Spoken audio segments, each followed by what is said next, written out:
Mercury Events. உங்க ஈவெண்ட்ஸை எங்களோட plan பண்ண இப்போவே ஸ்கிரீன்ல தெரியுற நம்பருக்கு கால் பண்ணுங்க.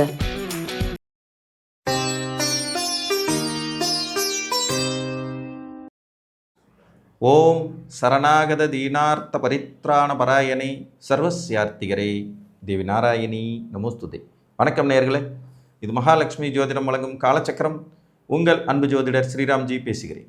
அனைவரும் நலமுடன் இருக்கிறீர்களா? நன்றாகத்தான் இருப்பீர்கள், நன்றாக இருக்க வேண்டும்.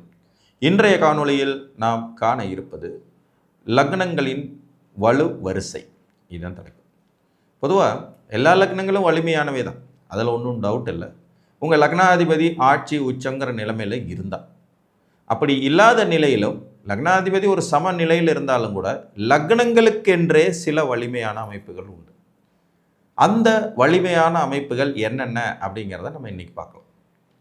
பொதுவாக சரலக்கணங்கள் வலிமையானவை. நான் இதை அடிக்கடி சொல்லுவேன். மேசம், கடகம், துலாம் மற்றும் மகரம், இது சரலக்கணங்கள். சரலக்கணங்கள் எப்பயுமே வலிமையானவை அப்படின்னு சொல்லிடுவோம். சரி, 4 சரலக்கணங்களும் வலிமையானவைன்னா அப்படி இல்லை, அதில் ஒரு சூட்சுமம் இருக்குது. சரலக்கணங்களின் வலிமையில் ஒரு வித்தியாசம் உண்டு. சரலக்கணங்களில் முதன்மையான வலிமையானது கடகம்தான். ஏன் கடகம் முதன்மையான வலிமையானதுன்னு கேட்டிங்கன்னா, சந்திரன் பூமிக்கான துணைக்கோள். அவர் நவகிரகங்களில் இருந்தாலும் கூட அவர் பூமிக்கான துணைக்கோள் தான். பூமியை மட்டுமே சுற்றி சுற்றி வந்துட்டு இருக்கிறோம். ஸோ அப்போ கடகலக்கணம் வலிமையானது, இது முதன்மை. அடுத்த சரலக்கணங்களில் வலிமையானது அப்படின்னு எடுத்துக்கிட்டோம்னா மேசம்.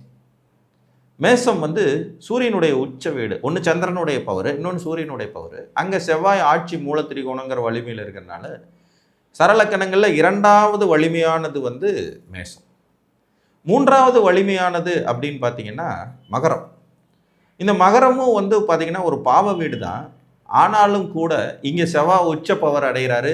சூரியன் இங்கே உள்ள நுழையும் போது உத்தராயண புண்ணியகால வலிமை அடைஞ்சிருவார். இன்னொரு பாவக்கோளான சனி பகவான் இங்கே ஆட்சி வலுவை பெறுகிறாருங்கனால 3வது வலிமையான சரலக்கணம் எதுன்னு கேட்டிங்கன்னா மகரம். 4வது வலிமையான சரலக்கணம் துலா. இதில் சுக்கிரனுடைய ஆட்சி மூலத்திரிகோண வீடான இது சமுதாய நலன் சார்ந்த வீடு. இங்கே பார்த்தீங்கன்னா கிட்டத்தட்ட சனி உச்சம் பெறுவார். இதில் மகரமும் துலாமும் கிரக இருப்புக்கு தகுந்த மாதிரி தங்கள் வலிமையை மாற்றிக்கொள்ளும் இயல்பு கொண்டவை. சில நேரங்களில் துலாம் வலிமையானதாக மகரம் வலிமை குறைந்ததாகவும், சில நேரங்களில் மகரம் வலிமையானதாக துலாம் வலிமை குறைந்ததாகவும் இருக்கும். இதையும் நம்ம சூட்சுமமாக கணக்கெடுத்துக்கணும். ஸோ அப்போ சரலக்கணங்களில் முதன்மையான வலிமை கொண்டது கடகம், 2வது வலிமை கொண்டது மேசம், 3 மற்றும் 4 அப்படிங்கிற ஈக்குவல் பவர் உள்ளது மகரமும் துலாமும். இப்படி எடுத்துக்கங்க. சரலக்கணங்களுக்கு அடுத்த நிலையில் வலிமையான லக்னங்கள்னு பார்த்திங்கன்னா நிலைத்த லக்னங்கள்னு சொல்லக்கூடிய ஸ்திர லக்னங்கள். இந்த நிலைத்த லக்னங்களில் முதன்மையான வலிமையானது, முதல்ல நிலைத்த லக்னங்கள் எதுனா சிம்மம், விருச்சிகம், கும்பம் மற்றும் ரிஷபம். இப்போ இந்த நிலைத்த லக்னங்களில் வலிமையானதுன்னா முதல்ல சிம்மத்தை எடுத்துக்கலாம். காரணம் அது சூரியனுடைய ஆட்சி மூலத்திரிகோண வீடு. இதில் நம்ம குற்றமே கண்டுபிடிக்க முடியாது. இது ஒரு வலுவான லக்னம் தான். அதற்கடுத்தபடியாக பார்த்திங்கன்னா சுப வலிமையில் அதிக வலிமையானதுன்னு கேட்டிங்கன்னா ரிஷபம். ஏன்னா இங்கே சந்திரன் உச்சமாவார், அது ஒரு நிலைத்த லக்னம். பாவ வலிமைகளில் அதிக வலிமையானது எதுன்னு எடுத்துக்கிட்டோம்னா விருச்சிகம். அதாவது நல்லவர்ங்கிற வலிமையில் வலுவானது ரிஷபம், கெட்டவர்ங்கிற வலிமையில் வலுவானது விருச்சிகம். இது கொஞ்சம் உங்களுக்கு டிஃப்ரெண்ட்டாக புரியணும். லக்னங்களில் வலிமையில் நல்ல வலிமையும் உண்டு, கெட்ட வலிமையும் உண்டு. இங்கே வலிமை என்பது வேறு, நன்மை என்பது வேறு. இந்த ரெண்டுக்கும் வித்தியாசம். வலுவான எல்லாமே நல்லது அப்படின்னு அர்த்தம் இல்லை. கத்தி வலிமையானது தான், அதை வச்சு குத்துனோம்னா அது நல்லதுன்னு சொல்ல முடியுமா? கத்தி வலுவானது தானே, அதனால ஒரு குத்து வாங்கிட்டா என்ன தப்பு அப்படின்னு சொல்ல முடியுமா? முடியாது.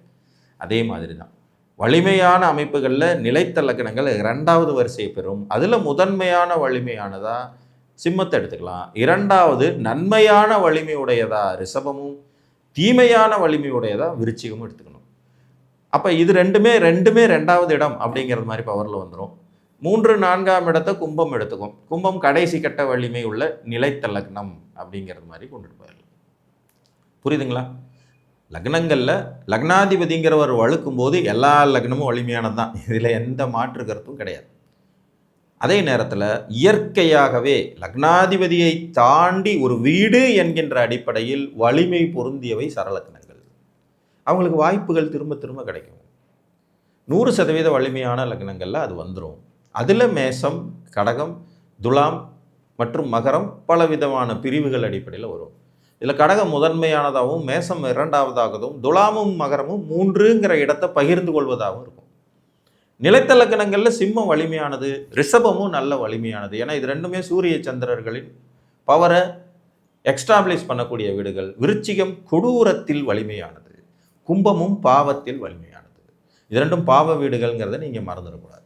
அப்போ இவர்களும் வலிமையானது தான். அந்த மற்ற கிரகங்களின் இணைவை பொறுத்து அந்த வலிமையின் தன்மைகள் தீர்மானமாகும். அதுக்கு அடுத்தபடியாக உபயலக்கணங்கள் கொஞ்சம் பலகீனமானவைன்னு நம்ம அடிக்கடி சொல்லுவோம். அந்த இதுலேயும் யார் முதன்மையான வலிமையானவர் அப்படின்னு பார்த்தோம்னா, தனுசு ஒரு முதன்மையான வலிமையான வீடு. இது ஒரு சௌமிய வீடு, குரு பகவானுடைய வீடு, எந்த கிரகத்தையும் பெருசாக கெட்டு போக விடாத வீடுங்கிற அடிப்படையில் தனுசு ஒரு முதன்மையான வலிமையானது. அதற்கு அடுத்தபடியாக மீனம் அதற்கு அடுத்த நிலையில் வலிமையான லக்னமாக இருக்கும். தனுசுக்கு அடுத்தது மீனம். குருவுடைய 2 வீடுகள் வரிசையில் வந்துடும். அதற்கு அடுத்தபடியாக மிதுனம் வலிமையான லக்னமாக வரும். மிதுனமும் ஒரு வலிமையான லக்னம் தான். அதாவது உபயத்தில் வலிமை அப்படிங்கிற அடிப்படையில் வரும்.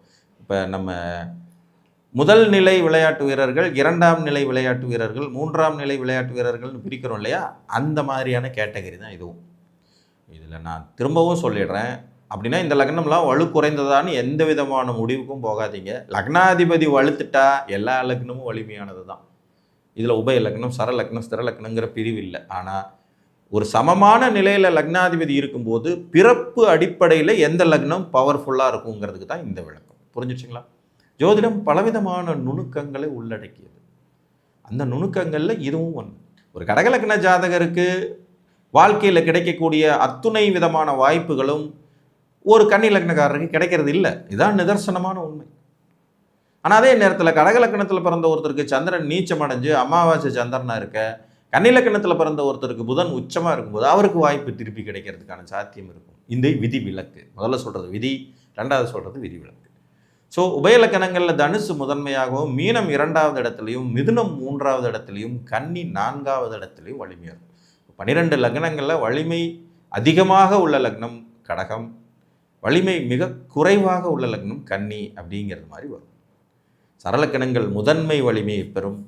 நிலைத்த லக்னங்கள் என்று சொல்லக்கூடிய ஸ்திர லக்னங்கள் 2ஆம் நிலை வலிமையை பெறும். உபயலக்கணங்கள் 3ஆம் நிலை வலிமையை பெறும்.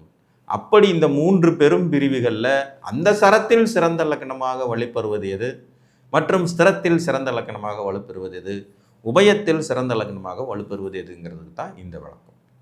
இது ஒரு பொதுவான விதி. உங்கள் லக்னாதிபதி தனிப்பட்ட முறையில் வலுப்பெற்ற நிலையில் இருக்கும்போது நீங்கள் மற்ற எந்த லக்னத்தையும் விட அதிக வலு கொண்டவராகவும் செயல்பட முடியும் என்று கூறி, மீண்டும் ஒரு காணொலியில் உங்களை சந்திக்கும் வரை உங்களிடமிருந்து அன்புடன் விடைபெற்றுக் கொள்வது உங்கள் அன்பு ஜோதிடர் ஸ்ரீராம்ஜி. நன்றி, வணக்கம்.